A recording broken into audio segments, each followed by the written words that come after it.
Hi ನಮಸ್ತೆ ಎಲ್ಲರಿಗೂ Kannada study hub YouTube ಚಾನಲ್ಗೆ ಸ್ವಾಗತ. ಸೊ ಇವತ್ತಿನ ಸೆಷನಲ್ಲಿ ನಾವೇ ನೋಡೋಣ ಅಂತ ಹೇಳಿದ್ರೆ ಇಂದು ನಡೆದಿರ್ತಕ್ಕಂತಹ ಮೀನ್ಸ್ 21 ಆಗಸ್ಟ್ ಫಸ್ಟ್ ಶಿಫ್ಟಲ್ಲಿ ನಡೆದಿರ್ತಕ್ಕಂಥ RRB NTPC ಪರೀಕ್ಷೆಯ ವಿಶ್ಲೇಷಣೆಯನ್ನು ಈ ಒಂದು ಸೆಷನಲ್ಲಿ ನಾವು ಮಾಡೋಣ, ಸರಿನಾ?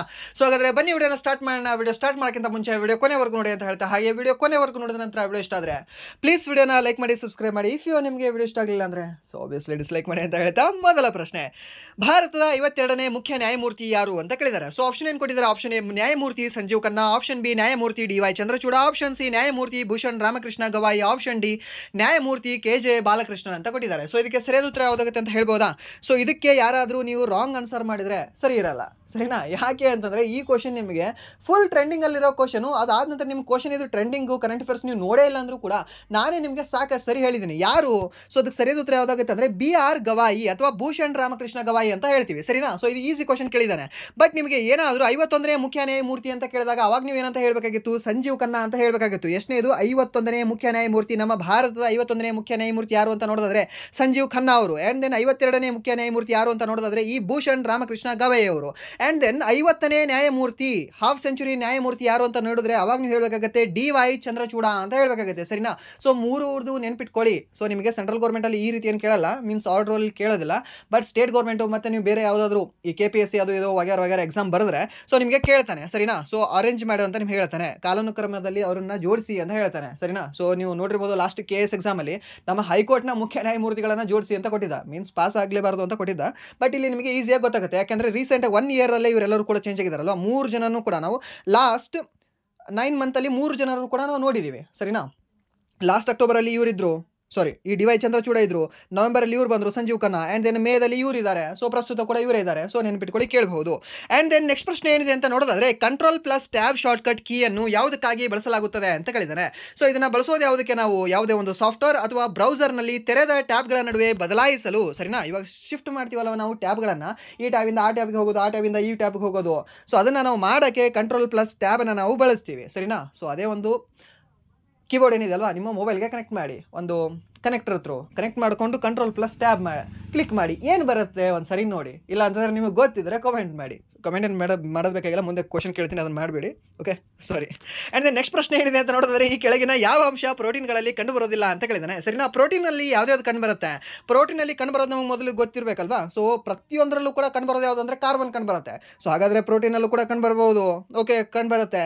ಸಾರಜನಕ, ಪ್ರೋಟೀನ್ ಈಸ್ ಮೇಡಪ್ ಆಫ್ ಎದರಿಂದ? ನೈಟ್ರೋಜನ್ನೇ ಮಾಡಲ್ಪಟ್ಟಿರ್ತದೆ. ಯಾವುದು? ಪ್ರೋಟೀನ್ ಅನ್ನೋದು. ಅಮೈನೋ ಆಮ್ಲಗಳು ಇದರಿಂದ ಮಾಡಲ್ಪಟ್ಟಿರ್ತವೆ, ಇದೇ ಒಂದು ನೈಟ್ರೋಜನ್ನೇ ಮಾಡಲ್ಪಟ್ಟಿರ್ತವೆ. ಆ್ಯಂಡ್ ಹೈಡ್ರೋಜನ್ ಅನ್ನೋದು ಕೂಡ ನಿಮಗೆ ಈ ಒಂದು ಪ್ರೋಟೀನಲ್ಲಿ ಕಂಡುಬರುತ್ತೆ.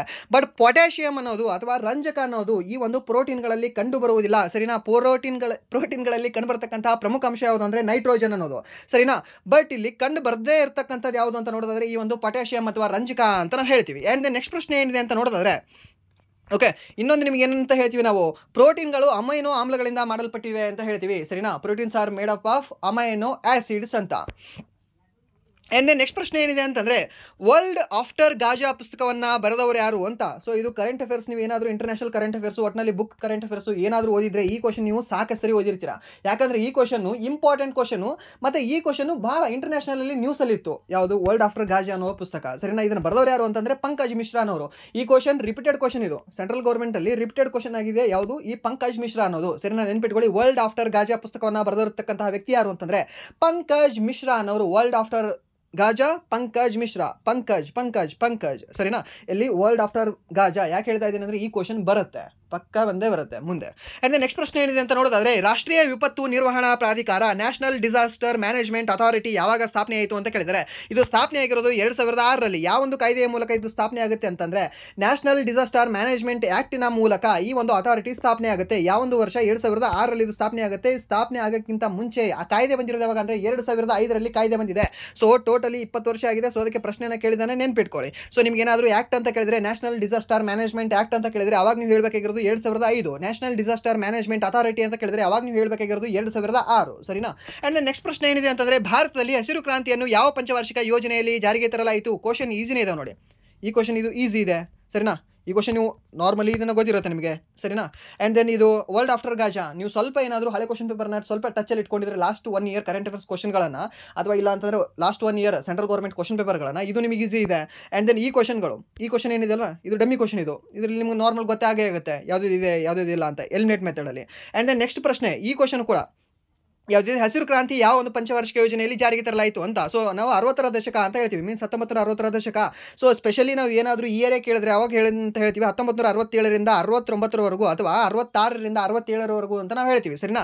ಆ ಒಂದು ಸಮಯದಲ್ಲಿ ಯಾವ ಒಂದು ಪಂಚವಾರ್ಷಿಕ ಯೋಜನೆ ರನ್ನಿಂಗಲ್ಲಿತ್ತು? ಯಾವುದು ಪಂಚವಾರ್ಷಿಕ ಯೋಜನೆ ರನ್ನಿಂಗಲ್ಲಿ ಇರುವುದಿಲ್ಲ, ಯಾಕಂದರೆ 3ನೇ ಪಂಚವಾರ್ಷಿಕ ಯೋಜನೆ 66ರಲ್ಲಿ ಮುಗಿದ ನಂತರ 69ರವರೆಗೂ ಯಾವುದು ಪಂಚವಾರ್ಷಿಕ ಯೋಜನೆ ಬರುವುದೇ ಇಲ್ಲ. ಬಟ್ ನಾವು ಏನಾದರೂ ಪಂಚವಾರ್ಷಿಕ ಯೋಜನೆಯಲ್ಲಿ ಹೇಳಲೇಬೇಕು, ಆನ್ಸರ್ ಮಾಡಲೇಬೇಕು ಅಂತಂದರೆ 3ನೇ ಪಂಚವಾರ್ಷಿಕ ಯೋಜನೆಯ ಸಮಯದಲ್ಲಿ ಭಾರತದಲ್ಲಿ ಹಸಿರು ಕ್ರಾಂತಿಯನ್ನು ತರಲಾಯಿತು ಅಂತ ನಾವು ಹೇಳಬೇಕಾಗುತ್ತೆ, ಸರಿನಾ. ಯಾವಾಗ 1961ರಿಂದ 66ರ ಅವಧಿಯಲ್ಲಿ ಈ ಒಂದು 3ನೇ ಪಂಚವಾರ್ಷಿಕ ಯೋಜನೆ ಆಗುತ್ತೆ.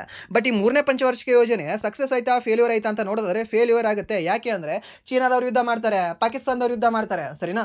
ಸೊ ಆ ಒಂದು ಕಾರಣದಿಂದ 3ನೇ ಪಂಚವಾರ್ಷಿಕ ಯೋಜನೆ GDPಯನ್ನು ತಲುಪುವುದಿಲ್ಲ. GDPಯನ್ನು ನಾವು ಎಷ್ಟು ಗೋಲ್ ಹಾಕೊಂಡಿದ್ದೇವಲ್ವ ಅಷ್ಟು ರೀಚ್ ಆಗಲ್ಲ. ಸೊ ಅದಕ್ಕೆ ಇದನ್ನು ನಾವು ಫೇಲ್ಯೂರ್ ಅಂತ ನಾವು ಕರಿತೀವಿ. ಆ್ಯಂಡ್ ದೆನ್ 4th ಅದು ಕೂಡ ಫೇಲ್ಯೂರ್ ಆಗಿದೆ. 5th ಏನಿದೆ ಅಲ್ವಾ, ಮತ್ತೆ ಏನದು ಸಕ್ಸಸ್ ಆಗುತ್ತೆ. ಆ್ಯಂಡ್ ದೆನ್ ನೆಕ್ಸ್ಟ್ ಪ್ರಶ್ನೆ ಏನಿದೆ ಅಂತ ನೋಡಿದ್ರೆ, ಭಾರತದಲ್ಲಿ ಹಸಿರು ಕ್ರಾಂತಿಯಿಂದ ಹೆಚ್ಚು ಪರಿಣಾಮ ಬೀರಿದ ಬೆಳೆ ಯಾವುದು ಅಂತ ಕೇಳಿದ್ದಾನೆ. ಈ ಗೋಧಿ ಏನಿದೆ ಅಲ್ವಾ, ವೀಟ್ ಅಂತ ಹೇಳ್ತೀವಿ ಇಂಗ್ಲೀಷಲ್ಲಿ. ಆ ವೀಟ್ ಏನಿದೆ ಅಲ್ವಾ, ಈ ಗೋಧಿ ಏನಿದೆ ಅಲ್ವಾ, ಈ ಗೋಧಿ ಅನ್ನೋದು ಅತಿ ಹೆಚ್ಚು ಪರಿಣಾಮ ಬೀರಿರತಕ್ಕಂಥ ಬೆಳೆಯಾಗಿದೆ. ಗೋಧಿ ಆದ ನಂತರ ನಿಮಗೆ ಈ ಒಂದು ರೈಸ್ ಅಂತ ನಾವು ಹೇಳ್ತೀವಿ.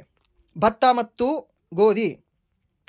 ಮತ್ತು ಗೋಧಿ and then Punjab and Haryana, ಮತ್ತು ಸ್ವಾಮಿನಾಥನ್ ಮತ್ತು ಸುಬ್ರಹ್ಮಣ್ಯ, ಸರಿನಾ. 2 ಫಾರ್ಮುಲ್ ನೆನ್ಪಿಟ್ಕೊಳ್ಳಿ.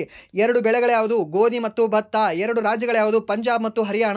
ಇಬ್ಬರು ವ್ಯಕ್ತಿಗಳು ಯಾರು ಅಂತಂದರೆ ಸ್ವಾಮಿನಾಥನ್ ಮತ್ತು ಸುಬ್ರಹ್ಮಣ್ಯ ಅನ್ನುವ ವ್ಯಕ್ತಿಗಳು. ನೆನ್ಪಿಟ್ಕೊಳ್ಳಿ, ಕೇಳ್ತಾನೆ, ಸರಿನಾ. ಆ್ಯಂಡ್ ದೆನ್ ನೆಕ್ಸ್ಟ್ ಪ್ರಶ್ನೆ ಏನಿದೆ ಅಂತ ನೋಡಿದ್ರೆ, ಗೋಪಾಲಕೃಷ್ಣ ರಾನಡೆ ಯಾವ ಸಂಸ್ಥೆಯ ಅಥವಾ ಸಮಾಜದ ಸ್ಥಾಪನೆಯಲ್ಲಿ ಪ್ರಮುಖ ಪಾತ್ರ ವಹಿಸಿದರು ಅಂತ ಕೇಳಿದ್ದಾರೆ.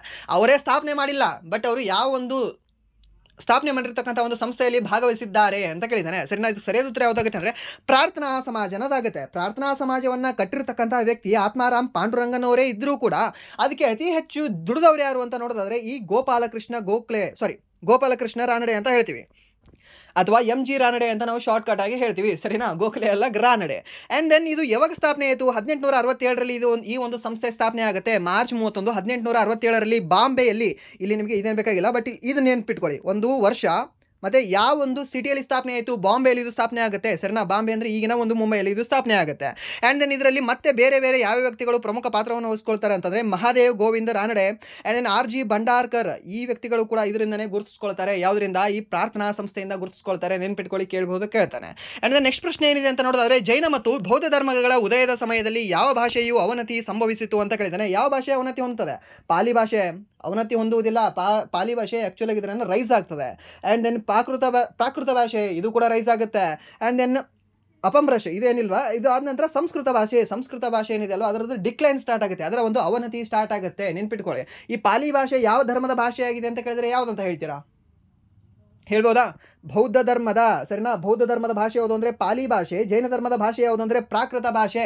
ಸೊ ಅದಕ್ಕೆ ನಿಮಗೆ ನಮ್ಮ ಕರ್ನಾಟಕದಲ್ಲಿ ಪ್ರಾಕೃತ ಶಾಸನಗಳು ಜಾಸ್ತಿ ಕಂಡುಬರ್ತಾ ಇದ್ವು. ಯಾಕೆ ಅಂತಂದರೆ ಮೊಟ್ಟ ಮೊದಲಿಗೆ ನಮ್ಮ ಕರ್ನಾಟಕದಲ್ಲಿ ಏನು ಕಂಡುಬರ್ತಕ್ಕಂಥ ರಾಜಮನೆತನಗಳೇನಿದ್ವಲ್ವಾ ಅವೆಲ್ಲವೂ ಕೂಡ ಜಾಸ್ತಿ ಪೋಷಣೆ ಮಾಡ್ತಕ್ಕಂತಹ ಒಂದು ಧರ್ಮ ಯಾವುದಂದರೆ ಜೈನ ಧರ್ಮವಾಗಿತ್ತು, ಸರಿನಾ. ಅದಕ್ಕೆ ಪ್ರಾಕೃತ ಶಾಸನಗಳು ನಮ್ಮ ಕರ್ನಾಟಕದಲ್ಲಿ ಕಂಡುಬರ್ತಾ ಇತ್ತು. ಆ್ಯಂಡ್ ದೆನ್ ನೆಕ್ಸ್ಟ್ ಪ್ರಶ್ನೆ ಏನಿದೆ ಅಂತ ನೋಡೋದಾದರೆ, who were associated with the trio of extremist leader ಅಂತ ಕೇಳಿದ್ದಾನೆ, ಸರಿನಾ. ತೀವ್ರಗಾಮಿ ನಾಯಕರು 3 ಯಾರ್ಯಾರು, ಅದರಲ್ಲಿ ಇಲ್ಲದೆ ಇರೋರು ಯಾರು ಅಂತ 4ನೇದವರು ಒಂದು ಆಪ್ಷನ್ ಕೊಟ್ಟಿರ್ತಾನೆ, ಅದನ್ನು ತೆಗಿಬೇಕು ನೀವು.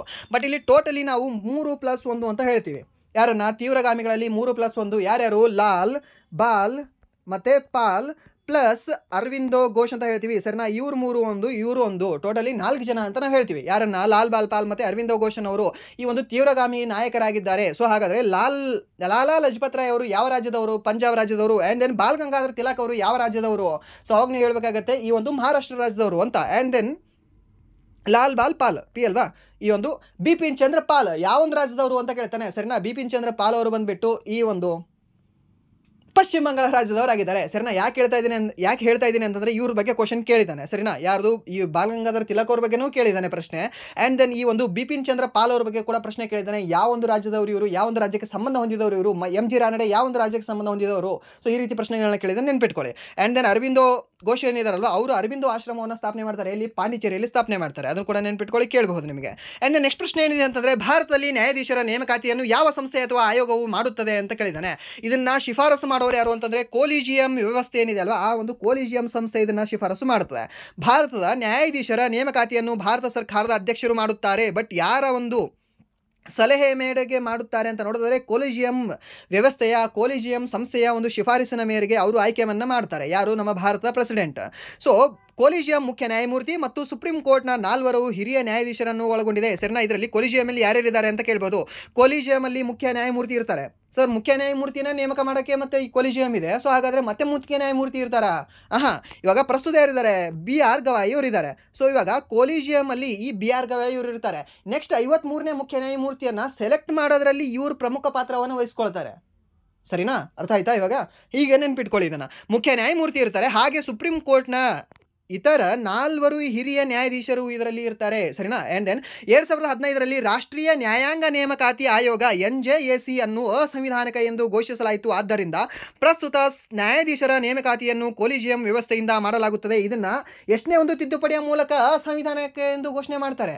99ನೇ ತಿದ್ದುಪಡಿಯ ಮೂಲಕ ಇದನ್ನು ಅಸಂವಿಧಾನಿಕ ಎಂದು 2015ರಲ್ಲಿ ಘೋಷಣೆ ಮಾಡಲಾಗ್ತದೆ. ಸರಿನಾ? ಯಾವುದನ್ನು ನೆನ್ಪಿಟ್ಕೊಳ್ಳಿ? ರಾಷ್ಟ್ರೀಯ ನ್ಯಾಯಾಂಗ ನೇಮಕಾತಿ ಆಯೋಗ, ರಾಷ್ಟ್ರೀಯ ನ್ಯಾಯಾಂಗ ನೇಮಕಾತಿ ಆಯೋಗ ಅಂತ ನಾವು ಹೇಳ್ತೀವಿ.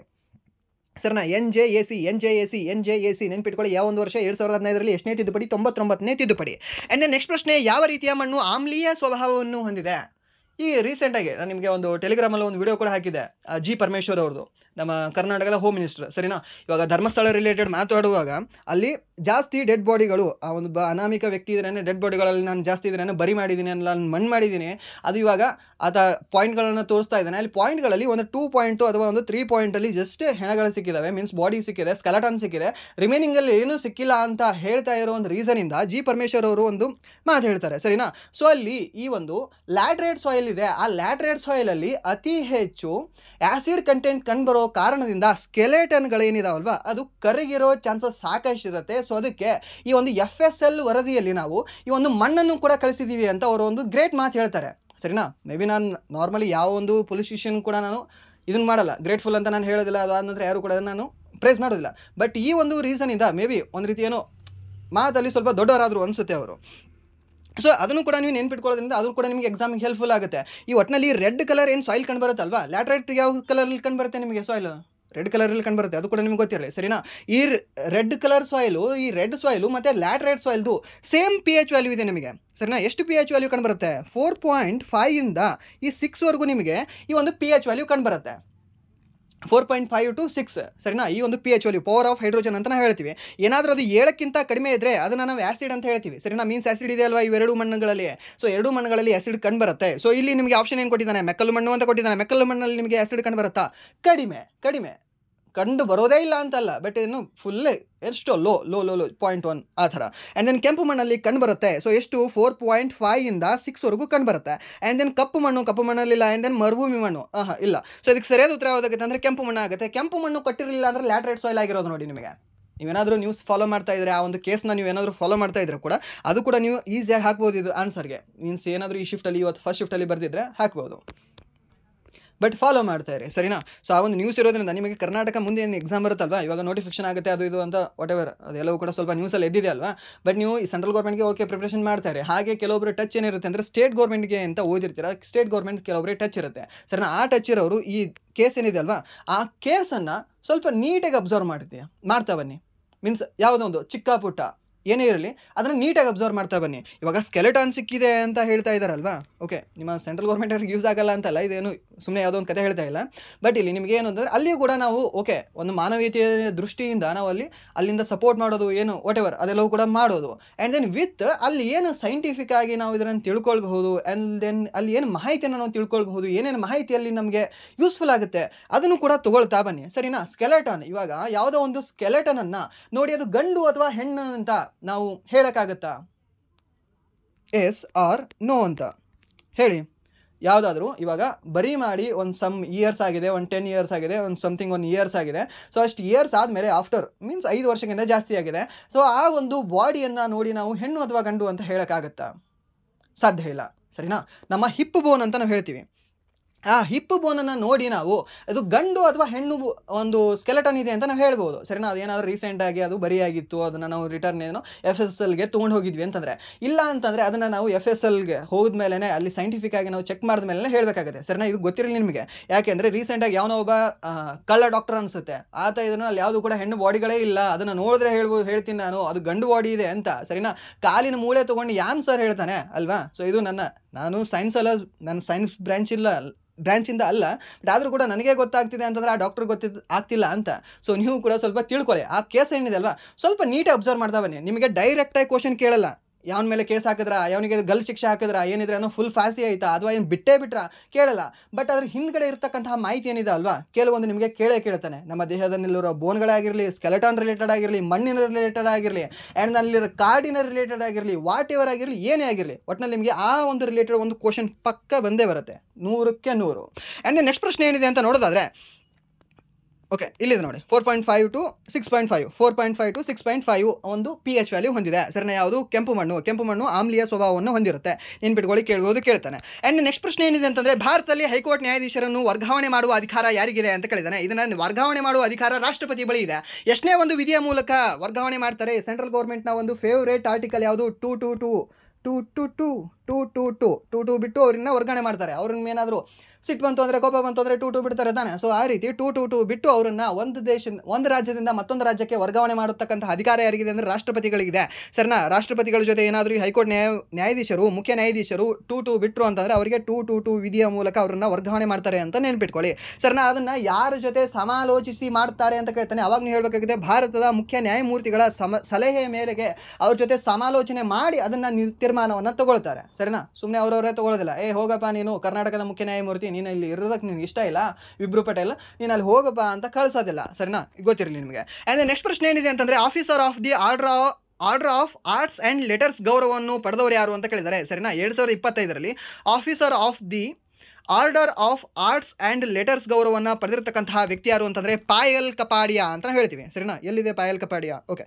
ಇಲ್ಲಿ ನೋಡಿ, ಇಲ್ಲಿದೆ ನೋಡಿ, ಪಾಯಲ್ ಕಪಾಡಿಯಾ. 2025ರಲ್ಲಿ ಫ್ರೆಂಚ್ ಸರ್ಕಾರವು ಮುಂಬೈ ಚಲನಚಿತ್ರ ನಿರ್ಮಾಪಕಿ ಪಾಯಲ್ ಕಪಾಡಿಯಾ ಅವರಿಗೆ officer of the order of arts and letters ಪ್ರಶಸ್ತಿಯನ್ನು ಅಥವಾ ಒಂದು ಗೌರವವನ್ನು ನೀಡಿ ಗೌರವಿಸಿದೆ, ಸರಿನಾ. ಯಾರಿಗೆ? ಪಾಯಲ್ ಕಪಾಡಿಯನ್ನವರಿಗೆ. ನೆನ್ಪಿಟ್ಕೊಳ್ಳಿ, ಕೇಳ್ತಾನೆ. ಆ್ಯಂಡ್ ದೆನ್ ನೆಕ್ಸ್ಟ್ ಪ್ರಶ್ನೆ ಏನಿದೆ ಅಂತಂದರೆ, 1784ರ ಪಿಟ್ಸ್ ಇಂಡಿಯಾ ಕಾಯ್ದೆಯು ಯಾವ ಸಂಸ್ಥೆಯ ಸ್ಥಾಪನೆಗೆ ಕಾರಣವಾಯಿತು? ಇದನ್ನು ನಾವೇನಂತ ಹೇಳ್ತೀವಿ? ಬೋರ್ಡ್ ಆಫ್ ಕಂಟ್ರೋಲ್ ಅಂತ ಹೇಳ್ತೀವಿ, ಸರಿನಾ. ಏನಿದೆ board of control? Board of trade, ಕಂದಾಯ ಮಂಡಳಿ, ನಿಯಂತ್ರಣ ಮಂಡಳಿ, ನಿರ್ದೇಶಕ ಮಂಡಳಿ, board of control. Okay, option C ನಿಯಂತ್ರಣ ಮಂಡಳಿ, ಸರಿನಾ. ಅದಕ್ಕೆ ಸರಿಯಾದ ಉತ್ತರ ಯಾವುದಾಗುತ್ತೆ ಅಂದರೆ ಆಪ್ಷನ್ ಸಿ ನಿಯಂತ್ರಣ ಮಂಡಳಿ ಅನ್ನೋದಾಗುತ್ತೆ. ಸೊ ಇದನ್ನು ನಾವು ಇಂಗ್ಲೀಷಲ್ಲಿ ಏನಂತ ಹೇಳ್ತೀವಿ ಅಂದರೆ ಬೋರ್ಡ್ ಆಫ್ ಕಂಟ್ರೋಲ್ ಅಂತ ಹೇಳ್ತೀವಿ, ಸರಿನಾ. ಬೋರ್ಡ್ ಆಫ್ ಡೈರೆಕ್ಟರ್ಸ್ ಅನ್ನೋದು ಆಪ್ಷನ್ ಡಿ ಇಲ್ಲಿದೆ ನೋಡಿ.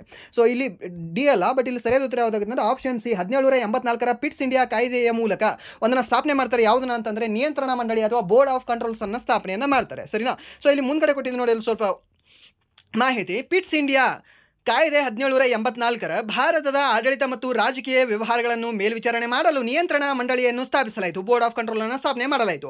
ಈ ಮಂಡಳಿಯು ಬ್ರಿಟಿಷ್ ಸರ್ಕಾರವನ್ನು ಪ್ರತಿನಿಧಿಸಿತು ಮತ್ತು ಬ್ರಿಟಿಷ್ ಈಸ್ಟ್ ಇಂಡಿಯಾ ಕಂಪನಿಯ ರಾಜಕೀಯ ಮತ್ತು ಮಿಲಿಟರಿ ವ್ಯವಹಾರಗಳು ಮತ್ತು ಆದಾಯವನ್ನು ನಿಯಂತ್ರಿಸಿತು. ಕಂಪನಿಯ ವಾಣಿಜ್ಯ ವ್ಯವಹಾರಗಳನ್ನು ನಿರ್ದೇಶಕ ಮಂಡಳಿಯು ನಿರ್ವಹಿಸುತ್ತಿತ್ತು, ಸರಿನಾ. ಯಾವುದು? ನಿರ್ದೇಶಕ ಮಂಡಳಿ ನಿರ್ವಹಿಸ್ತಾ ಇತ್ತು ಯಾವುದನ್ನು? ವಾಣಿಜ್ಯ ಮತ್ತು ವ್ಯಾಪಾರಗಳನ್ನು. ಹಾಗಾದರೆ ಈ ಒಂದು ಬೋರ್ಡ್ ಆಫ್ ಕಂಟ್ರೋಲ್ ಏನು ಮಾಡ್ತಾ ಇತ್ತು? ಮೇಲ್ಗಡೆ ಅಷ್ಟು ಲೈನ್ ಇದೆ ಅಲ್ವಾ, ಅದು ಮಾಡ್ತಾ ಇತ್ತು. ಯಾವುದನ್ನು? ಆಡಳಿತ ಮತ್ತು ರಾಜಕೀಯ ವ್ಯವಹಾರಗಳನ್ನು ನಿಯಂತ್ರಣೆ ಮಾಡ್ತಾ ಇತ್ತು. ಯಾವುದು? ಬೋರ್ಡ್ ಆಫ್ ಕಂಟ್ರೋಲ್ ಅನ್ನೋದು. ಬೋರ್ಡ್ ಆಫ್ ಡೈರೆಕ್ಟರ್ ಏನೇನು ಮಾಡ್ತಾ ಇತ್ತು? ಅದು ಕಂಪನಿಯ ವಾಣಿಜ್ಯ ಮತ್ತು ವ್ಯವಹಾರಗಳನ್ನು ನೋಡ್ಕೊಳ್ತಾ ಇತ್ತು. ಯಾವಾಗ ಬಂದಿದೆ ಇದು? 1784ರಲ್ಲಿ ಈ ಒಂದು ಸಂಸ್ಥೆ ಸ್ಥಾಪನೆ ಆಗಿದೆ. ಯಾವುದು? ಬೋರ್ಡ್ ಆಫ್ ಕಂಟ್ರೋಲ್, ನಿಯಂತ್ರಕ ಏನಂತ ಹೇಳ್ತೀವಿ ಕನ್ನಡದಲ್ಲಿ? ನಿಯಂತ್ರಣ ಮಂಡಳಿ ಅಂತ, ಸರಿನಾ. ಆ್ಯಂಡ್ ನೆಕ್ಸ್ಟ್ ಪ್ರಶ್ನೆ ಏನಿದೆ ಅಂತಂದರೆ, 2025ರಲ್ಲಿ ಶಿಕ್ಷಣ ಮತ್ತು ಸಾಹಿತ್ಯ ಕ್ಷೇತ್ರದಲ್ಲಿ ಪದ್ಮಶ್ರೀ ಪ್ರಶಸ್ತಿ ಪಡೆದ ವ್ಯಕ್ತಿ ಯಾರು ಅಂತ ಕೇಳಿದ್ದಾರೆ, ಸರಿನಾ. ಈ ಸಾಹಿತ್ಯ ಮತ್ತು ಶಿಕ್ಷಣ ಕ್ಷೇತ್ರದಲ್ಲಿ ಪ್ರಶಸ್ತಿಯನ್ನು ಪಡ್ಕೊಂಡವರು ಯಾರು ಅಂದರೆ ಇಷ್ಟೆಲ್ಲ ಇದ್ದಾರೆ ನೋಡಿ, ಇಷ್ಟೆಲ್ಲ ಜನ ಹೇಳಿದಾರಲ್ಲ ಪದ್ಮಶ್ರೀ ಪ್ರಶಸ್ತಿಯನ್ನು ಪಡ್ಕೊಂಡಿದ್ದಾರೆ. ಆ್ಯಂಡ್ ದೆನ್ ಪದ್ಮ ವಿಭೂಷಣ ಪ್ರಶಸ್ತಿಯನ್ನು ಪಡ್ಕೊಂಡಿರ್ತಕ್ಕಂತಹ ಶಿಕ್ಷಣ ಕ್ಷೇತ್ರದಲ್ಲಿ ಯಾರು ಅಂತಂದರೆ ವ್ಯಕ್ತಿ ಯಾವುದು? MT ವಾಸುದೇವನ್ ನಾಯರ್ ಅನ್ನೋರು, ಸರಿನಾ. ಯಾವ ರಾಜ್ಯದವರಾಗಿದ್ದಾರೆ? ಕೇರಳ ರಾಜ್ಯದವರಾಗಿದ್ದಾರೆ. ನಾಯರ್ ಅನ್ನೋ ಸರ್ನೇಮೇ ಹೇಳುತ್ತೆ ಕೇರಳದವರಿದ್ದಾರೆ ಅಂತ, ಸರಿನಾ. ಸೊ ಈ MT ವಾಸುದೇವನ್ ಈ ಕ್ವಶನ್ ಕೇಳಿದಾನೆ ನೋಡ್ರಿ. ಈ ಕ್ವಶನ್ ಏನಿದೆ ಅಲ್ವಾ, ಇದು RPF ಎಕ್ಸಾಮಲ್ಲಿ ಬಂದಿದೆ. ಇದು ಕ್ವಶನ್ ಯಾವುದು MT ವಾಸುದೇವನ್ ನಾಯರ್ ಏನಿದಾರಲ್ಲ, ಸೊ ಇವರು ಯಾವೊಂದು ರಾಜ್ಯದವರು, ಹಾಗೆ ಇವರು ಯಾವೊಂದು ಕ್ಷೇತ್ರಕ್ಕೆ ಸಂಬಂಧ ಹೊಂದಿದವರು ಅಂತ ಕೇಳಿದಾನೆ. ಸೊ ಇವರು ಶಿಕ್ಷಣ ಕ್ಷೇತ್ರಕ್ಕೆ ಸಂಬಂಧ ಹೊಂದಿದವರಾಗಿದ್ದಾರೆ. ಯಾರು? ಈ ಒಂದು MT ವಾಸುದೇವನ್ ನಾಯರ್ ಅವರು. ಇವರು ಹೇಳಬೇಕು ಅಂದರೆ ಮರಣೋತ್ತರವಾಗಿ ಪ್ರಶಸ್ತಿ ನೀಡಿದ್ದಾರೆ. ಸೊ ಅದಕ್ಕೂ ಕೂಡ ಇವರು ಇಂಪಾರ್ಟೆಂಟ್ ಆಗಿರ್ತಾರೆ. ಬಟ್ ಇಲ್ಲಿ ರಿಮೈನಿಂಗ್ ಇರೋರನ್ನ ನೋಡ್ಕೊಳ್ಳಿ, ಯಾರ್ಯಾರಿದ್ದಾರೆ. ಅನಿಲ್ ಕುಮಾರ್ ಬೋರೋ ಅವ್ರಿಗೆ, ಬೋರೋ ಅಂತ ಅಂದ್ರೆ ಕೂಡ ನಾವು ಇದನ್ನು ಕೂಡ ಹೇಳ್ಬೋದು, ಗೆಸ್ ಮಾಡ್ಬೋದು, ಅಸ್ಸಾಂ ರಾಜ್ಯದವರು ಅಂತ. ಆ್ಯಂಡ್ ದೆನ್ ಅರುಣೋದಯ ಸಹಾ ಅಂತ, ಇವ್ರು ಯಾವ ರಾಜ್ಯದವ್ರು ಕಂಡು ಬರ್ತಾರೆ? ತ್ರಿಪುರಾ ರಾಜ್ಯದವರು. ಆ್ಯಂಡ್ ದೆನ್ ಅರವಿಂದ್ ಶರ್ಮಾ ಯಾವ ರಾಜ್ಯದವರು ಇದ್ದಾರೆ? ಆ್ಯಂಡ್ ದೆನ್ ಶ್ರೀ ಚಂದ್ರಕಾಂತ್ ಸೇಠ್ ಇವರಿಬ್ಬರು ಕೂಡ ಇಲ್ಲಿ ಅಂದರೆ ಗುಜರಾತ್ ರಾಜ್ಯದವರು ಇದ್ದಾರೆ. ಆ್ಯಂಡ್ ದೆನ್ ಗಣೇಶ್ವರ ಶಾಸ್ತ್ರಿ ದ್ರಾವಿಡ ಅವರು, ಇವರು ಉತ್ತರ ಪ್ರದೇಶ ರಾಜ್ಯದವರು ಇದ್ದಾರೆ. ಆ್ಯಂಡ್ ದೆನ್ ಶ್ರೀಮತಿ ಗೀತಾ ಉಪಾಧ್ಯಾಯ ಅನ್ನೋರು ಅಸ್ಸಾಂ ರಾಜ್ಯದವರು ಇದ್ದಾರೆ. ಆ್ಯಂಡ್ ದೆನ್ ಶ್ರೀ ಹೃದಯ ನಾರಾಯಣ ದೀಕ್ಷಿತ್, ಶ್ರೀ ಜಗದೀಶ್ ಜೋಶಿಲಾ, ಶ್ರೀ KL ಕೃಷ್ಣ, ಶ್ರೀ ಲಲಿತ್ ಕುಮಾರ್ ಮಂಗೋತ್ರಾ, ಶ್ರೀ ಮಾರುತ್ ಭಜಂಗ್ರಾವ್ ಚಿಟ್ಟಂಪಲ್ಲಿ, ಶ್ರೀ ನಾಗೇಂದ್ರನಾಥ್ ರಾಯ್, ಶ್ರೀ ನಿತಿನ್ ನೊಹರಿಯಾ, ಶ್ರೀಮತಿ ಪ್ರತಿಭಾ. ಇಷ್ಟೆಲ್ಲವೂ ಕೂಡ ತಲೆಯಲ್ಲಿ ಹೋಗೋದಿಲ್ಲ. ಬಟ್ ಏನು ಅಂತಂದರೆ ಇದರಲ್ಲಿ ನಿಮಗೆ ಅವ್ರು ಏನಾದರೂ ಮುಂದ್ಗಡೆ ಏನಿದೆ ಅಲ್ವಾ, ಮರಣೋತ್ತರವಾಗಿ ಅಂತ ಕೊಟ್ಟಿದ್ದು ಇರುತ್ತೆ, ಸರಿನಾ? ಸೊ ಅವ್ರನ್ನ ನೀವು ನೋಡ್ಕೊಳ್ಳಿ. ಇಲ್ಲಿ ಯಾರಿದ್ದಾರೆ? ಚಂದ್ರಕಾಂತ್ ಸೇಠ್ ಏನಿದಾರಲ್ವಾ, ಸೊ ಇವರು ಕ್ವಶನ್ ಕೇಳಿರಬಹುದು ಐ ಥಿಂಕ್. ಯಾಕಂದರೆ ರಿಮೈನಿಂಗ್ ಎಲ್ಲರೂ ಕೂಡ ಇದ್ರೆ ನೆನ್ಪಿಟ್ಕೊಳ್ಳೋಕೆ ಅಂತ ಅಸಾಧ್ಯ ಅದು ಮಾತು, ಸರಿನಾ? ಎಷ್ಟು 139 ಜನದ್ದು ನೆನ್ಪಿಟ್ಕೊಳ್ತೀನಿ ನಾನು ಹೋಗ್ತೀನಿ, ಆಗಲ್ಲ. ಬಟ್ ಅವ್ರು ಏನಾದರೂ ಈ ಒಂದು ರಾಜಕೀಯವಾಗಿ ಗುರುತಿಸ್ಕೊಂಡಿರಬೇಕು, ಇಲ್ಲ ಅಂತಂದರೆ ನ್ಯೂಸಲ್ಲಿ ಇರಬೇಕು ಅವ್ರು ಏನಾದರೂ, ಇಲ್ಲ ಅಂತಂದರೆ ರೀಸೆಂಟಾಗಿ ಡೆತ್ ಆಗಿರಬೇಕು, ಕೊಟ್ಟ ಮೇಲೆ ಆದರೂ ಡೆತ್ ಆಗಿರಲಿ, ಅಥವಾ ಅವರಿಗೆ ಮರಣೋತ್ತರವಾಗಿಯೇ ಕೊಟ್ಟಿರಲಿ. ಸೊ ಆ ಥರ ಇರಬೇಕು. ಸೊ ಆ ಥರ ಕೇಳಿರ್ತಾನೆ ಇದರಲ್ಲಿ, ಸರಿನಾ? ಬಟ್ ಇಲ್ಲಿ ಆ ಥರ ಯಾರು ಕಂಡು ಬರ್ತಾ ಇಲ್ಲ. ಬಟ್ ಇಲ್ಲಿ ಕಂಡು ಬರ್ತಾ ಇರೋದು ಅಂತಂದರೆ ಶ್ರೀ ಚಂದ್ರಕಾಂತ್ ಸೇಠ್ ಅವರು. ಯಾರು ಎಕ್ಸಾಮ್ ಬರೆದಿದ್ದೀರಾ ಈ ಒಂದು ಶಿಫ್ಟಲ್ಲಿ ಅವರು ಕಮೆಂಟ್ ಮಾಡಿ ಯಾವುದು ಆಪ್ಷನ್ ಇತ್ತು ಅಂತ.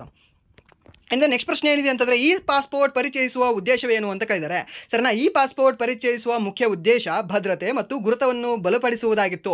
ಇದು ಪಾಸ್ಪೋರ್ಟ್ ಒಳಗೆ RFID ಚಿಪ್ಪನ್ನು ಹೊಂದಿದ್ದು, ಇದು ಪಾಸ್ಪೋರ್ಟ್ ಹೊಂದಿರುವವರ ಬಯೋಮೆಟ್ರಿಕ್ ಮಾಹಿತಿಯನ್ನು ಸಂಗ್ರಹಿಸುತ್ತದೆ. ಇದು ಪಾಸ್ಪೋರ್ಟ್ ವಂಚನೆಯನ್ನು ತಡೆಯಲು ಸಹಾಯ ಮಾಡುತ್ತದೆ ಮತ್ತು ಅಂತಾರಾಷ್ಟ್ರೀಯ ಗಡಿಗಳನ್ನು ದಾಟುವಾಗ ಗುರುತಿನ ಪರಿಶೀಲನೆಯನ್ನು ವೇಗವಾಗಿ ಮತ್ತು ಸುರಕ್ಷಿತವಾಗಿಸುತ್ತದೆ. ಇದಲ್ಲದೆ ಇದು ವಲಸೆ ಪ್ರಕ್ರಿಯೆಯನ್ನು ಸುಲಭ ಮತ್ತು ವೇಗವಾಗಿ ಮಾಡುತ್ತದೆ. ಫಿಂಗರ್ ಪ್ರಿಂಟ್ ಮತ್ತು ಮುಖಗಳನ್ನು ಇದು ಪರಿಶೀಲನೆ ಮಾಡುತ್ತದೆ, ಸರಿನಾ? ಹಾಗೆ ರೀಸೆಂಟಾಗಿ ಯಾವ ದೇಶ ಪಾಸ್ಪೋರ್ಟ್ ಕೌಂಟರ್ಗಳಲ್ಲಿ AI ನೇಮಿಸಿದೆ ಅಂತ ಕೇಳ್ತಾನೆ ನಿಮಗೆ, ಸರಿನಾ? ರೀಸೆಂಟಾಗಿರ್ತಕ್ಕಂತಹ ಒಂದು ನ್ಯೂಸ್ ಇದು, ಕರೆಂಟ್ ಅಫೇರ್. ಯಾವುದು ಅಂತಂದರೆ UAE ಅಂತ ಹೇಳ್ತೀವಿ. UAEಯಲ್ಲೇ ಯಾವೊಂದು ಎಮಿರೇಟು, ದುಬೈ ಏನಿದೆ ಅಲ್ವಾ, ದುಬೈ ಫಸ್ಟ್ ಟೈಮ್ ಮಾಡಿದೆ ನೋಡಿ. ಸೊ ಇಲ್ಲೆಲ್ಲವೂ ಕೂಡ ಮ್ಯಾನ್ಯುವಲ್ ಚೆಕ್ ಆಗುತ್ತೆ ಅಲ್ವಾ.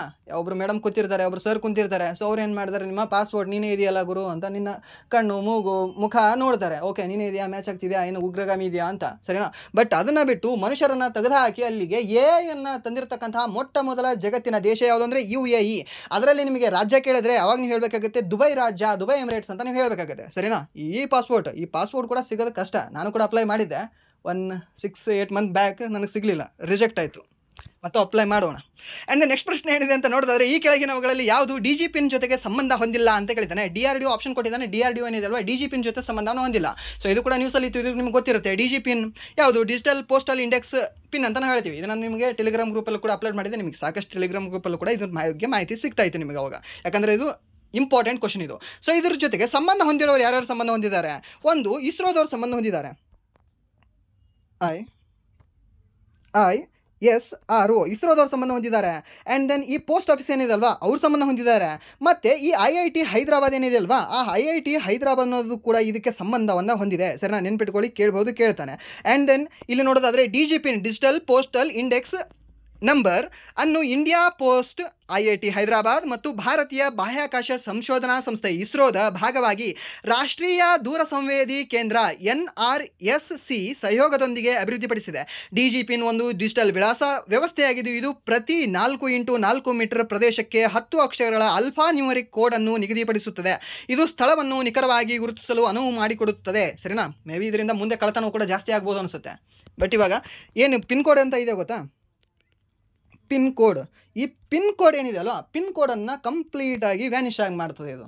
ಈ DGPN ಇದೆ ಅಲ್ವಾ, ಪಿನ್ ಕೋಡನ್ನು ತೆಗೆದುಹಾಕ್ಬಿಡ್ತದೆ. ಪಿನ್ ಕೋಡ್ ಹೋಗಿಬಿಟ್ಟು ಇವಾಗ ನಿಮ್ಮ ಸಮಥಿಂಗ್ ನಂಬರ್ ಇರೋದಲ್ವಾ, 586-200 ಅಲ್ವಾ, ಇಲ್ಲಾಂದರೆ 108. ಸೊ ಇದರ ನಿಮ್ಮಲ್ಲಿ ಒಂದು ಪಿನ್ ಕೋಡ್ ಇರುತ್ತೆ ಅಲ್ವಾ, ಸೊ ಆ ಒಂದು ಪಿನ್ ಕೋಡ್ ಹೋಗಿಬಿಡ್ತವೆ. ಪಿನ್ ಕೋಡ್ ಹೋಗಿ DGPN ಅನ್ನೋದು ಬರುತ್ತೆ, ಸರಿನಾ? ಇನ್ನು ದಿನಗಳಲ್ಲಿ. ಆ್ಯಂಡ್ ನೆಕ್ಸ್ಟ್ ಪ್ರಶ್ನೆ ಏನಿದೆ ಅಂತ ನೋಡಿದರೆ, ಅಸ್ಸಾಂನಲ್ಲಿ ನಡೆದ 171 ನಕಲಿ ಎನ್ಕೌಂಟರ್ಗಳ ತನಿಖೆಯನ್ನು ಯಾರಿಗೆ ವಹಿಸಲಾಗಿದೆ ಅಂತ ಕೇಳಿದ್ದಾನೆ, ಸರಿನಾ? ಸೊ ಇದನ್ನು ವಹಿಸಲಾಗಿದೆ ಯಾರಿಗೆ? ಆ ರಾಜ್ಯದ ಮಾನವ ಹಕ್ಕುಗಳ ಆಯೋಗಕ್ಕೆ ವಹಿಸಲಾಗಿದೆ. ಯಾವೊಂದು ರಾಜ್ಯ? ಅಸ್ಸಾಮಲ್ಲಿ ನಡೆದಿದೆ ಅಂದರೆ ಅಸ್ಸಾಂ ರಾಜ್ಯಗಳ ಮಾನವ ಹಕ್ಕು ಆಯೋಗಕ್ಕೆ ಇದನ್ನು ವಹಿಸಲಾಗಿದೆ. ಈ ವಿಷಯದ ಬಗ್ಗೆ AHRC means Assam human right commission ಸ್ವತಂತ್ರ ನಿಷ್ಪಕ್ಷಪಾತ ಮತ್ತು ತ್ವರಿತ ತನಿಖೆ ನಡೆಸಬೇಕು ಎಂದು ಭಾರತದ ಸುಪ್ರೀಂ ಕೋರ್ಟ್ ಈ ಆದೇಶವನ್ನು ನೀಡಿದೆ. ಸರಿನಾ? ಸೊ ಆಗುತ್ತೆ ಇಲ್ಲ ಅಂತ ಅಲ್ಲಿ ಹೋಗಿ ನೋಡಬೇಕು. ಬಟ್ ಇದು ಸಿಗಿಬಿದ್ದಿದೆ ಒಂದು ರೋಚಕ ಘಟನೆ. ಯಾವುದು? 171 ನಕಲಿ ಎನ್ಕೌಂಟರ್ಗಳನ್ನು ಮಾಡಿದ್ದಾರೆ.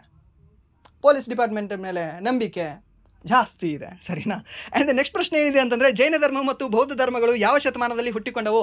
ಇದು ಹುಟ್ಕೊಂಡಿರೋದು ಯಾವಾಗ ಅಂತಂದರೆ 6ನೇ ಶತಮಾನದಲ್ಲಿ ಹುಟ್ಕೊಳ್ತವೆ. ಸರಿನಾ? ಕ್ರಿಸ್ತ ಪೂರ್ವ ಅಥವಾ ಕ್ರಿಸ್ತ ನಂತರ ಅಂತ ನಿಮಗೆ ಏನಾದರೂ ಕೇಳಿದ್ರೆ, ಸರಿನಾ, ಅವಾಗ ಹೇಳಬೇಕಾಗತ್ತೆ ನೀವು AD ಅಂತ ಹೇಳಬೇಕಾಗತ್ತೆ. 6 AD. ಕ್ರಿಸ್ತ ಶಕ 6ನೇ ಶತಮಾನದಲ್ಲಿ ಜೈನ ಧರ್ಮ ಮತ್ತು ಕ್ರಿಸ್ತ ಪೂರ್ವ 6ನೇ ಶತಮಾನದಲ್ಲಿ ಕ್ಷಮಿಸಿ ಕ್ರಿಸ್ತ ಪೂರ್ವ 6ನೇ ಶತಮಾನದಲ್ಲಿ ಜೈನ ಮತ್ತು ಬೌದ್ಧ ಧರ್ಮಗಳು ಹುಟ್ಕೊಳ್ತವೆ. ಕ್ರಿಸ್ತ ಪೂರ್ವ 6ನೇ ಶತಮಾನದಲ್ಲಿ ಜೈನ ಮತ್ತು ಬೌದ್ಧ ಧರ್ಮಗಳು ಹುಟ್ಕೊಳ್ತವೆ. ಕ್ರಿಸ್ತ ಪೂರ್ವ 6ನೇ ಶತಮಾನದಲ್ಲಿ ಜೈನ ಮತ್ತು ಬೌದ್ಧ ಧರ್ಮಗಳು ಹುಟ್ಕೊಳ್ತವೆ. ಸರಿನಾ? ಆ್ಯಂಡ್ ದೆನ್ ನೆಕ್ಸ್ಟ್ ಪ್ರಶ್ನೆ ಏನಿದೆ ಅಂತ ನೋಡಿದ್ರೆ, ಈ ಜೈನ ಧರ್ಮದ ಭಾಷೆ ಯಾವುದು ಅಂತ ಹೇಳಿದೆ ನಾನು ನಿಮಗೆ ಅವಾಗಲೇ ಪ್ರಾಕೃತ. ಆ್ಯಂಡ್ ದೆನ್ ಬೌದ್ಧ ಧರ್ಮದ ಭಾಷೆ ಯಾವುದು ಅಂತ ಹೇಳಿದೆ ನಾನು ನಿಮಗೆ ಅವಾಗಲೇ ಹೇಳಿದೆ ಪಾಲಿ ಅಂತ. ಸರ್ ಅರ್ಧ ಮಾಗದಿ ಅದು ಕೂಡ ಕಂಡುಬರುತ್ತೆ. ಆ್ಯಂಡ್ ದೆನ್ ನೆಕ್ಸ್ಟ್ ಪ್ರಶ್ನೆ, ಬಟ್ ಮೇನ್ಲಿ ನಾವು ಹೇಳೋದು ಯಾವುದು ಅಂತಂದರೆ ಈ ಪಾಲಿ ಅಂತ ಹೇಳ್ತೀವಿ, ಆ್ಯಂಡ್ ದೆನ್ ಅಲ್ಲಿ ಪ್ರಾಕೃತ ಅಂತ ಹೇಳ್ತೀವಿ. ಆ್ಯಂಡ್ ನೆಕ್ಸ್ಟ್ ಪ್ರಶ್ನೆ, ಯಾವ ಪರ್ವತವು ಸಂಚಿತ ಶಿಲೆಗಳಿಂದ ರೂಪುಗೊಂಡಿದೆ ಅಂತ ಕೇಳಿದಾನೆ. ಸರಿನಾ? ಯಾವುದು ಸಂಚಿತ ಶಿಲೆಗಳಿಂದ ಅಥವಾ ಸೆಡಿಮೆಂಟರಿ ರಾಕ್ಸ್ಗಳಿಂದ ರೂಪುಗೊಂಡಿದೆ ಅಂತ ನೋಡೋದಾದ್ರೆ, ಈ ವಿಂಧ್ಯ ಪರ್ವತಗಳೇನಿದಾವಲ್ವಾ ಅದು ಈ ಒಂದು ಸೆಡಿಮೆಂಟರಿ ರಾಕ್ಸ್ ಅಥವಾ ಸಂಚಿತ ಶಿಲೆಗಳಿಂದ ರೂಪುಗೊಂಡಿದೆ. ವಿಂಧ್ಯ ಪರ್ವತಗಳು ಪ್ರಾಚೀನ ಸಾಗರಗಳಲ್ಲಿ ಸಂಗ್ರಹವಾದ ಕೆಸರುಗಳಿಂದ ಹುಟ್ಟಿಕೊಂಡ ಸಂಚಿತ ಶಿಲೆಗಳಿಂದ ಮಾಡಲ್ಪಟ್ಟಿದ್ದಾವೆ. ಹಿಮಾಲಯವು ಪ್ಲೇಟ್ ಟೆಕ್ಟೋನಿಕ್ಸ್ ಮತ್ತು ಸಂಕೋಚನದಿಂದ ರೂಪುಗೊಂಡರೆ, ಅರಾವಳಿಗಳು ಅತ್ಯಂತ ಹಳೆಯ ಭೂ ಸ್ವರೂಪಗಳಾಗಿದ್ದು ರೂಪಾಂತರ ಅಗ್ನಿಶಿಲೆಗಳಿಂದ ಕೂಡಿದವೆ. ಸರಿನಾ? ಇದನ್ನ ನೆನ್ಪಿಟ್ಕೊಳ್ಳಿ. ಎಲ್ಲಿ ಅಂದರೆ ಅರಾವಳಿಗಳು ಎದರಿಂದ ಕೂಡಿದವೆ ಅಂತ ಕೇಳ್ತಾನೆ, ಈ ಅಗ್ನಿಶಿಲೆಗಳಿಂದ ಕೂಡಿದವೆ. ಆ್ಯಂಡ್ ದೆನ್ ವಿಂಧ್ಯ ಪರ್ವತಗಳು ಯಾವುದರಿಂದ ಕೂಡಿದವೆ? ಸಂಚಿತ ಶಿಲೆಗಳಿಂದ ಕೂಡಿದವೆ. ಸರಿನಾ? ನೆನ್ಪಿಟ್ಕೊಳ್ಳಿ, ಕೇಳ್ತಾನೆ. ಆ್ಯಂಡ್ ದೆನ್ ನೆಕ್ಸ್ಟ್ ಪ್ರಶ್ನೆ, ಯಕ್ಷಗಾನ ಯಾವ ರಾಜ್ಯದ ಜಾನಪದ ನೃತ್ಯ? ಕೇರಳ, ಆಂಧ್ರ ಪ್ರದೇಶ, ಕರ್ನಾಟಕ, ತಮಿಳುನಾಡು. ಯಾವ ರಾಜ್ಯದಿದೆ? FH. What you mean by FH? Free hit ಇದು ಕ್ವಶನ್. ಯಾವುದು? ಕರ್ನಾಟಕ. ಸರಿನಾ? ಯಕ್ಷಗಾನ ಯಾವ ಒಂದು ರಾಜ್ಯದ ಜಾನಪದ ನೃತ್ಯವಾಗಿದೆ ಅಂತ ನೋಡಿದರೆ ನಮ್ಮ ಕರ್ನಾಟಕದ ಜಾನಪದ ನೃತ್ಯವಾಗಿದೆ ಅಂತ ನಾವು ಹೇಳ್ತೀವಿ. ಆ್ಯಂಡ್ ದೆನ್ ನೆಕ್ಸ್ಟ್ ಪ್ರಶ್ನೆ, ಬುರ್ಹಾನ್ ಉಲ್ ಮುಲ್ಕ್ ಅನ್ನು ಯಾವಾಗ ಸ್ಥಾಪಿಸಲಾಯಿತು ಅಂತ ಕೇಳಿದಾನೆ. ಸರಿನಾ? ಈ ಸಾದತ್ ಖಾನ್ ಎಂದು ಕರೆಯಲ್ಪಡುವ ಬುರ್ಹಾನ್ ಉಲ್ ಮುಲ್ಕ್ 1722ರಲ್ಲಿ ಅವಧ್ ರಾಜ್ಯವನ್ನು ಸ್ಥಾಪಿಸಿದ. ಅವಧನ್ನ ರಾಜ್ಯ ಏನಿರ್ತಾನಲ್ವ ಅವನು ಸ್ಥಾಪಿಸಿದನು. ಮೊಘಲ್ ಸಾಮ್ರಾಜ್ಯದ ಅವನತಿಯು ಸಮಯದಲ್ಲಿ ಅವನು ತನ್ನ ಸ್ವಾಯತ್ತತ್ವತೆಯನ್ನು ಘೋಷಿಸಿದನು ಮತ್ತು ಫೈಜಾಬಾದನ್ನು ತನ್ನ ರಾಜಧಾನಿಯಾಗಿ ಮಾಡಿಕೊಂಡನು. ಸರಿನಾ? ಯಾರು? ಈ ಸಾದತ್ ಖಾನ್ ಅನ್ನೋನು ಏನನ್ನ ಸ್ಥಾಪನೆ ಮಾಡ್ದ? ಈ ಒಂದು ಬುರ್ಹಾನ್ ಉಲ್ ಮುಲ್ಕ್ ಅನ್ನ ಸ್ಥಾಪನೆ ಮಾಡ್ತಾನೆ. ಅದನ್ನು ನಾವು ಏನಂತ ಕರಿತೀವಿ? ಸಾದತ್ ಖಾನ್ ಅಂತ ಕರಿತೀವಿ. ಯಾವ ಒಂದು ವರ್ಷದಲ್ಲಿ ಸ್ಥಾಪನೆ ಮಾಡ್ತಾನೆ? 1722 ಅದನ್ನು ಸ್ಥಾಪನೆ ಮಾಡ್ತಾನೆ. ಸರಿನಾ? ಹಾಗಾದರೆ ಹೈದರಾಬಾದ್ ರಾಜ್ಯ ಈ ಬುರ್ಹಾನ್ ಉಲ್ ಮುಲ್ಕ್ ಯಾವಾಗ ಸ್ಥಾಪನೆ ಮಾಡಿದರು ಅಂತ ನೋಡಿದ್ರೆ 1724ರಲ್ಲಿ ಇದನ್ನು ಸ್ಥಾಪನೆಯನ್ನು ಮಾಡ್ತಾರೆ. ಆ್ಯಂಡ್ ನೆಕ್ಸ್ಟ್ ಪ್ರಶ್ನೆ, ಶಾಶ್ವತ ಹುಲ್ಲುಗಾವಲು ಅಥವಾ ಮೇಯಿಸುವ ಭೂಮಿ ಯಾವ ವರ್ಗಕ್ಕೆ ಸೇರುತ್ತದೆ ಅಂತ? ಅರಣ್ಯ ಪ್ರದೇಶಕ್ಕೆ ಸೇರುತ್ತದೆ. ಕೃಷಿ ಭೂಮಿ, ಬಂಜರು ಭೂಮಿ, ವೇಸ್ಟ್ಲ್ಯಾಂಡಲ್ಲಿ ನಾವು ಮೇಯಿಸ್ತೀವ, ನಾವು ಇದನ್ನೇ ಹಾಕೋ ಸ್ವಲ್ಪ ಚಾನ್ಸಸ್ ಜಾಸ್ತಿ ಇರುತ್ತೆ. ಇಲ್ಲಾಂದರೆ ಅರಣ್ಯ ಪ್ರದೇಶ ಹಾಕೋ ಚಾನ್ಸಸ್ ಜಾಸ್ತಿ ಇರುತ್ತೆ. ಕೃಷಿ ಭೂಮಿ ಇಲ್ಲಿ ಆಗಲ್ಲ ಅಂತಲೇ ಇರುತ್ತೆ. ಬಟ್ ಸರಿಯಾದ ಉತ್ತರ ಯಾವುದಂದ್ರೆ ಕೃಷಿ ಭೂಮಿ ಅದಕ್ಕೆ ಸರಿಯಾದ ಉತ್ತರ ಆಗುತ್ತೆ. ಶಾಶ್ವತ ಹುಲ್ಲುಗಾವಲು ಮತ್ತು ಮೇಯಿಸುವ ಭೂಮಿ ಯಾವ ಒಂದು ವರ್ಗಕ್ಕೆ ಸೇರುತ್ತದೆ ಅಂದರೆ ಕೃಷಿ ಭೂಮಿಗೆ ಸೇರುತ್ತದೆ. ಸರಿನಾ? ಆ್ಯಂಡ್ ನೆಕ್ಸ್ಟ್ ಪ್ರಶ್ನೆ ಏನಿದೆ ಅಂತ ನೋಡಿದ್ರೆ, ಅಲೆಮಾರಿ ಆನೆ ಏನಂತ ಹೇಳ್ತೀವಿ? ನೊಮ್ಯಾಡಿಕ್ ಎಲಿಫೆಂಟ್ ವ್ಯಾಯಾಮವನ್ನು ಎಲ್ಲಿ ನಡೆಸಲಾಯಿತು ಅಂತ ಕೇಳಿದಾನೆ. ಆಪ್ಷನ್ ಏನು ಕೊಟ್ಟಿದ್ದಾನೆ? Option A Umroi Meghalaya, option B Navadehali Bharat, option B Ulaanbaatar Mongolia, option D Belagavi Karnataka ಅಂತ. ಕರ್ನಾಟಕದಲ್ಲಿ ನಡೀತಾವೆ ಯಾವುದಾದ್ರೂ ವ್ಯಾಯಾಮಗಳು? ಇಲ್ಲ. ಸೊ ಸರಿಯಾದ ಉತ್ತರ ಯಾವುದಾಗುತ್ತೆ? ಆಪ್ಷನ್ C ಉಲಾನ್ ಬತೂರ್ ಅನ್ನೋದಾಗುತ್ತೆ. ಸರಿನಾ? ಈ ಒಂದು ಮಂಗೋಲಿಯಾದ ಉಲಾನ್ ಬತಾರದಲ್ಲಿ ನೊಮ್ಯಾಡಿಕ್ ಎಲಿಫೆಂಟ್ ಅಥವಾ ಅಲೆಮಾರಿ ಆನೆ. ಇಲ್ಲಿ ವರ್ಡ್ ನೆನ್ಪಿಟ್ಕೊಳ್ಳಿ, SSC ಎಕ್ಸಾಮ್ ಬರೆಯೋರು. ನೊಮ್ಯಾಡಿಕ್ ಅಂತಂದರೆ ಏನು ಅಂತಂದರೆ ಈ ಅಲೆಮಾರಿ ಅಂತ ಆಗುತ್ತೆ. ಅಲೆಮಾರಿ ನೊಮ್ಯಾಡಿಕ್ ಪೀಪಲ್ ಅಂತ ಕೇಳಿರ್ತೀರಾ? ಅಲೆಮಾರಿ ಜನ ಕೆಲವರು ಈ ಕುದುರೆ ಅದು ಇದು ಒಂಟೆಗಳನ್ನು ತೊಗೊಂಡು ಊರಿಗೆ ಬರ್ತಾ ಇರ್ತಾರೆ, ಏನಾದರೂ ಕೆಲಸ ಮಾಡ್ತಿರ್ತಾರೆ, ಅಲ್ಲಿ ಕುಲುಮೆ ಕೆಲಸಗಳು ಅದು ಏನಾದರೂ ಮಾಡ್ತಾ ಮತ್ತೆ ಊರಿಂದ ಊರಿಗೆ ಹಾಗೆ ಶಿಫ್ಟ್ ಆಗ್ತಿರ್ತಾರೆ. ಅವರನ್ನು ನಾವು ಏನಂತ ಕರಿತೀವಿ ಅಂತಂದರೆ ನೊಮ್ಯಾಡಿಕ್ ಪೀಪಲ್ ಅಂತ ಕರಿತೀವಿ. ಸರಿನಾ? ನೊಮ್ಯಾಡಿಕ್ ಅಂದರೆ ಏನು ಅಂದರೆ ಅಲೆಮಾರಿ. ನಾವು ನಮ್ಮನ್ನು ಕೂಡ ಇರ್ಬೋದು, ಇವರ ನೊಮ್ಯಾಡಿಕ್ ಪರ್ಸನ್ ಅಂತ. ಅಲೆಮಾರಿ ವ್ಯಕ್ತಿ ಇದೆಯಾ ನೀನು, ಅಲೆಮಾರಿ ಹುಡುಗ ಇದೆಯಾ ನೀನು ಅಂತ. ಸರಿನಾ? ನೊಮ್ಯಾಡಿಕ್ ಅಂದರೆ ಏನು ಅಂದರೆ ಅಲೆಮಾರಿ ಅನ್ನೋದು ಒಂದು ನೆನ್ಪಿಟ್ಕೊಳ್ಳಿ. ಸೊ ಈ ಅಲೆಮಾರಿ ಆನೆ ಎಂಬ ಒಂದು ವ್ಯಾಯಾಮವನ್ನು 17ನೇ ಆವೃತ್ತಿಯನ್ನು ಮಂಗೋಲಿಯಾದ ಉಲಾನ್ ಬತಾರ್ನಲ್ಲಿ ನಡೆಸಲಾಯಿತು. ಹಾಗೆ ಖಾನ್ ಕ್ವೆಸ್ಟ್ ಅನ್ನುವ ಒಂದು ನೆನ್ಪಿಟ್ಕೊಳ್ಳಿ. ಇನ್ನೊಂದು ದೊಡ್ಡ ಖಾ ಆಗಬೇಕಿತ್ತು. ಖಾನ್ ಕ್ವೆಸ್ಟ್. ಸರಿನಾ? ಕ್ವೆಸ್ಟ್ ಅನ್ನುವ ಒಂದು ವ್ಯಾಯಾಮವನ್ನು ಯಾವ ದೇಶಗಳ ಮಧ್ಯೆ ನಡೆಸಲಾಗ್ತದೆ ಅಂತ ಹೇಳ್ತಾನೆ. ಇದೇ ಒಂದು ಭಾರತ ಮತ್ತು ಮಂಗೋಲಿಯಾದ ಮಧ್ಯೆ ನಡೆಸಲಾಗಿದೆ. ಇದು ಕೂಡ ನಡೆದಿದ್ದೆಲ್ಲಿ ಅಂದರೆ ಮಂಗೋಲಿಯಾದಲ್ಲೇ ನಡೆದಿದೆ ಈ ವರ್ಷ. ಸರಿನಾ? ಅದು ಕೂಡ ನೆನ್ಪಿಟ್ಕೊಳ್ಳಿ. ನ್ಯೂಸಲ್ಲಿ ಇತ್ತು, ಯಾಕಂದರೆ ಸಾಕಷ್ಟು ನ್ಯೂಸಲ್ಲಿ ಇತ್ತು. ಅದು PIBಯಲ್ಲೂ ಕೂಡ ಸಾಕಷ್ಟು 1-2-3 ಸರಿ ಇನ್ಫಾರ್ಮೇಷನ್ ಕೊಟ್ಟಿದ್ದಾನೆ. ಸರಿನಾ? ಸೊ ಅದಕ್ಕೆ ಪ್ರೆಸ್ ಇನ್ಫಾರ್ಮೇಷನ್ ಬ್ಯೂರೋ ಅಂತ ನಾವು ಹೇಳ್ತೀವಲ್ಲ, ಗೌರ್ಮೆಂಟ್ ವೆಬ್ಸೈಟು. ಸೊ ಅಲ್ಲಿ ಕೂಡ ಸಾಕಷ್ಟು ಇನ್ಫಾರ್ಮೇಷನ್ ಬಂದಿದೆ ಅದರಲ್ಲಿ. ಸೊ ಅದಕ್ಕೆ ಈ ಖಾನ್ ಕ್ವೆಸ್ಟ್ ಅನ್ನು ನೆನ್ಪಿಟ್ಕೊಳ್ಳಿ. ಖಾನ್ ಕ್ವೆಸ್ಟ್ ಯಾವ ಒಂದು ದೇಶದಲ್ಲಿ ನಡೆದಿದೆ? ಮಂಗೋಲಿಯಲ್ಲಿ ನಡೆದಿದೆ. ಯಾವ್ಯಾವ ದೇಶಗಳ ಮಧ್ಯೆ ನಡೀತದೆ? ಇದೇ ಒಂದು ನಮ್ಮ ಭಾರತ ಮತ್ತು ಮಂಗೋಲಿಯಾ ಮಧ್ಯೆ ನಡೀತದೆ. ಆ್ಯಂಡ್ ನೆಕ್ಸ್ಟ್ ಪ್ರಶ್ನೆ, ಕೇರಳದಲ್ಲಿ ಹೂಗಳ ಮಳೆ ಏನಂತ ಹೇಳ್ತೀವಿ? ಹೂಗಳ ಮಳೆ ಯಾವ ರೀತಿಯ ಕೃಷಿಗೆ ಸಂಬಂಧಿಸಿದೆ? ಈ ಕಾಫಿಗೆ ಸಂಬಂಧಿಸಿದೆ. ಕಾಫಿ ಶವರ್ ಅಂತ ನಾವು ಕರಿತೀವಿ, ಸರಿನಾ? ಇಲ್ಲಾಂದರೆ ಮ್ಯಾಂಗೋ ಶವರ್ ಅಂತ ಕರಿತೀವಿ. ಇದು ಮ್ಯಾಂಗೋ ಶವರ್ ಅಂತ ಆಗಿದೆ ಅದು, ಸರಿನಾ? ಮ್ಯಾಂಗೋ ಶವರ್, ಮ್ಯಾಂಗೋ ಕಾಫಿಯ ಹೂಮಳೆ ಅಂತ. ಸೊ ಇದು ಯಾವೊಂದು ಕೃಷಿಗೆ ಸಂಬಂಧ ಹೊಂದಿದೆ? ಕೇರಳದಲ್ಲಿ ಅಂದರೆ ನಾವು ಮ್ಯಾಂಗೋ ಅಂತ ಹೇಳ್ತೀವಿ, ನಮ್ಮ ಕರ್ನಾಟಕದಿಂದ ಕಾಫಿ ಅಂತ ಹೇಳ್ತೀವಿ. ಏನಾದರೂ ಮ್ಯಾಂಗೋ ಕೊಟ್ಟಿರಲ್ಲ ಅಂದರೆ ಕರ್ನಾಟಕದಲ್ಲಿ ಕಾಫಿ ಇದೆ, ನಾವು ಅಲ್ಲಿ ಕೂಡ ಆನ್ಸರ್ ಮಾಡ್ತೀವಿ. ಆ್ಯಂಡ್ ನೆಕ್ಸ್ಟ್ ಪ್ರಶ್ನೆ, 2025ರಲ್ಲಿ ವರ್ಷದ ಫುಟ್ಬಾಲ್ ಆಟಗಾರ ಪ್ರಶಸ್ತಿಯನ್ನು ಪಡೆದುಕೊಂಡಿರ್ತಕ್ಕಂಥ ವ್ಯಕ್ತಿ ಯಾರು ಅಂತ ಕೇಳಿದರೆ, ಸೊ ಅದನ್ನು ಪಡ್ಕೊಂಡಿರ್ತಕ್ಕಂಥ ವ್ಯಕ್ತಿ ಯಾರು ಅಂದರೆ ಮೊಹಮ್ಮದ್ ಸಲಾಹ್, ಸರಿನಾ? ಸಲಾಹ್ ಅವರಿಗೆ ನೀಡಿತು. ಅವರು 3ನೇ ಬಾರಿಗೆ ಈ ಪ್ರಶಸ್ತಿಯನ್ನು ಗೆದ್ದ ಆಟಗಾರರಾಗಿದ್ದಾರೆ. ಈ ಗೌರವಕ್ಕಾಗಿ ಅವರು FWAನ 918 ಸದಸ್ಯರಲ್ಲಿ 90% ಮತಗಳನ್ನು ಪಡೆದರು. ಯಾರು? ಈ ಮೊಹಮ್ಮದ್ ಸಲಾಹ್ ಅವರು. ಅವರಿಗೆ ಯಾವ ಪ್ರಶಸ್ತಿ ನೀಡಲಾಗಿದೆ? ವರ್ಷದ ಫುಟ್ಬಾಲ್ ಆಟಗಾರ ಪ್ರಶಸ್ತಿಯನ್ನು ನೀಡಲಾಗಿದೆ. ಆ್ಯಂಡ್ ನೆಕ್ಸ್ಟ್ ಪ್ರಶ್ನೆ ಏನಿದೆ ಅಂತ ನೋಡೋದಾದರೆ, 6 ವರ್ಷದ ಒಳಗಿನ ಮಕ್ಕಳಿಗೆ ಶಿಕ್ಷಣವನ್ನು ಯಾವ ಸಂವಿಧಾನಿಕ ತಿದ್ದುಪಡಿಯಲ್ಲಿ ಸೇರಿಸಲಾಗಿದೆ? ಎಷ್ಟು ಸಾರಿ ಹೇಳಿಲ್ಲ ನಾನು ನಿಮಗೆ, ಇದಕ್ಕಿಂತ ಹಿಂದೆ ಒಂದು ವಿಡಿಯೋ ಅಪ್ಲೋಡ್ ಮಾಡಿದೆ ಅಲ್ವಾ, ಆ ವಿಡಿಯೋದಲ್ಲೂ ಕೂಡ ನಿಮ್ಗೆ ಹೇಳಿದ್ದೀನಿ. 86ನೇ ತಿದ್ದುಪಡಿ 2002ರಲ್ಲಿ ಬರುತ್ತೆ. 2 ವಿಧಿಗಳನ್ನು ಸೇರ್ಪಡೆ ಮಾಡುತ್ತೆ, 1 ವಿಧಿನ ತಿದ್ದುಪಡಿ ಮಾಡುತ್ತೆ. ಆ ತಿದ್ದುಪಡಿ ಮಾಡಿರುವ ವಿಧಿ ಯಾವುದು ಅಂದರೆ 45ನೇ ವಿಧಿ. ಏನು ಮಾಡುತ್ತೆ? 6ರಿಂದ 14 ವರ್ಷದ ಮಕ್ಕಳಿಗೆ ಶಿಕ್ಷಣವನ್ನು ಕೊಡಿಸಬೇಕು ಅಂತ ಇರುತ್ತೆ. ಅದನ್ನು ತೆಗೆದುಹಾಕಿ 6ಕ್ಕಿಂತ ಒಳಗೆ ಇರತಕ್ಕಂತಹ ಮಕ್ಕಳಿಗೆ, 6 ವರ್ಷದ ಒಳಗಿನ ಮಕ್ಕಳಿಗೆ ಬಾಲಪೂರ್ವ ಶಿಕ್ಷಣವನ್ನು ಕೊಡಬೇಕು ಅಂತ ಇಲ್ಲಿ ತಿದ್ದುಪಡಿ ಮಾಡುತ್ತೆ. ಆ್ಯಂಡ್ 2 ವಿಧಿಯನ್ನು ತಿದ್ದುಪಡಿ ಮಾಡುತ್ತೆ, 21A ವಿಧಿಯನ್ನು, ಹಾಗೆ 51A ಸಬಾರ್ಟಿಕಲ್ K ವಿಧಿಯನ್ನು ಸೇರ್ಪಡೆ ಮಾಡುತ್ತೆ. ಮೀನ್ಸ್ 11ನೇ ಮೂಲಭೂತ ಕರ್ತವ್ಯವನ್ನು ಸೇರ್ಪಡೆ ಮಾಡುತ್ತೆ ಅಂತ ನಿಮಗೆ ಹೇಳಿದ್ದೀನಿ, ಸರಿನಾ? ಸೊ ಇಷ್ಟೇ, ಇದಕ್ಕೆ ಏನಿಲ್ಲ, ಇದರಲ್ಲಿ ಇಷ್ಟೇ, ಮುಗೀತು. ಯಾರಿಗಾದರೂ ಜಸ್ಟ್ ಇದರ ನೋಡಬೇಕಾಗಿತ್ತು, ಅದನ್ನು ಸೆಂಟೆನ್ಸಲ್ಲೇ ಫಾರ್ಮ್ ಅಂತಂದರೆ ಇದನ್ನು ನೋಡ್ಕೊಂಬಿಡಿ ನೀವು. ಆ್ಯಂಡ್ ನೆಕ್ಸ್ಟ್ ಪ್ರಶ್ನೆ ಏನಿದೆ ಅಂತ ನೋಡಿದರೆ, ಅಂತಾರಾಷ್ಟ್ರೀಯ ಕ್ರಿಕೆಟ್ ಮಂಡಳಿಯ ಸದಸ್ಯತ್ವವನ್ನು ಯಾರು ಹಿಂತೆಗೆದುಕೊಂಡಿದ್ದಾರೆ ಅಂತ ಕೇಳಿದರೆ, ಯಾರು ಈ ಥರ ಮಾಡಿದವರು? ಅಫ್ಘಾನಿಸ್ತಾನದವರು, ಸರಿನಾ? ಮಹಿಳೆಯರ ಮೇಲಿನ ಕಿರುಕುಳವನ್ನು ವಿರೋಧಿಸಿ ಅಫ್ಘಾನಿಸ್ತಾನ ICC ಏಕದಿನ ಕ್ರಿಕೆಟ್ ಪಂದ್ಯಗಳಿಂದ ತನ್ನ ಸದಸ್ಯತ್ವವನ್ನು ಹಿಂತೆಗೆದುಕೊಂಡಿದೆ. ಯಾವುದು? ಈ ಅಫ್ಘಾನಿಸ್ತಾನ ದೇಶ. ಸೊ ಇದಾಗಿತ್ತು ಇಲ್ಲಿವರೆಗೆ RRB NTPC 21 ಆಗಸ್ಟ್ ಫಸ್ಟ್ ಶಿಫ್ಟಿನ ಎಕ್ಸಾಮ್ ಅನಾಲಿಸಿಸ್. ಸೊ ಇಲ್ಲಿವರೆಗೂ ವಿಡಿಯೋ ನೋಡೋದಕ್ಕಾಗಿ ಫಸ್ಟ್ ಆಫ್ ಆಲ್ ಧನ್ಯವಾದಗಳು. ಹಾಗೆ ಇಲ್ಲಿವರೆಗೂ ವಿಡಿಯೋ ನೋಡಿ ಏನಾದರೂ ನಿಮಗೆ ವಿಡಿಯೋ ಇಷ್ಟ ಆಗಿದ್ರೆ ಪ್ಲೀಸ್ ವಿಡಿಯೋನ ಲೈಕ್ ಮಾಡಿ, ಸಬ್ಸ್ಕ್ರೈಬ್ ಮಾಡಿ. ಇಫ್ ನಿಮಗೆ ವಿಡಿಯೋ ಇಷ್ಟ ಆಗಲಿಲ್ಲ ಅಂದರೆ ಸೊ ಆಬ್ವಿಯಸ್ಲಿ ಡಿಸ್ಲೈಕ್ ಮಾಡಿ ಅಂತ ಹೇಳ್ತಾ ವಿಡಿಯೋನ ಇಲ್ಲಿಗೆ ಏನು ಮಾಡ್ತಾ ಇದ್ದೀನಿ. Once again thank you so much.